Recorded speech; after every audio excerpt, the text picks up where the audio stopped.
This nigga's dancing behind the camera right now. I feel like previously it was like Seattle's gray and whatever the fuck, but I don't really make music like that, so I always try to make something to try to brighten up the situation. Just trying to like, I feel like I live in a space where it's kind of lighter than what hip hop kind of is. So I try to just make it a little brighter. So I guess it being kind of gray and it being kind of wet there all the time, I kind of try to create something that's a little brighter for people in Seattle. My dad, he's an artist himself. Played bass for so long. He still plays bass. And he had this gospel show for like 30 years in Seattle. Like every Sunday, it's like the only like black gospel station. So like every fucking kid, every black kid in Seattle pretty much grew up listening to my dad on the radio for like their childhood, which is fucking crazy. So, yeah. I wouldn't say religion per se, but definitely like gospel music. Just the chords and the feeling of it, I try to channel that. I try to channel that in my live show. A lot of my band plays in church, and that's how I met them and found them. So it's like definitely a theme throughout my music, but we're all fucking up out here.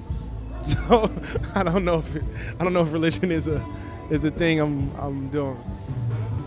This is my first festival of the year, and a lot of my shows are my shows. So you kind of know what to expect, kind of know what the set's gonna be like, kind of know how the crowd is gonna react. And then we came out here. This is like my first time doing Sol Blume. I've done a show in Sacramento like 2 years ago. There was like 5 people there, and we were sound checking, and niggas was running over to the stage. It wasn't even our time yet, and we had a couple people singing songs, which was crazy. I feel good. I feel good right now. I still kind of got a little adrenaline rush. I listen to Jid's album kind of every morning in the gym. Is it JID or is it Jid? I've heard Jid.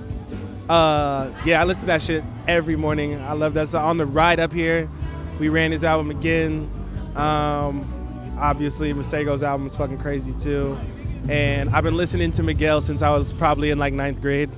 So that's fucking wild. Yeah, so we got an album coming out in June. It's called Blue. That I'm really excited about. Actually, this guy standing right here, he's like the executive producer of that album.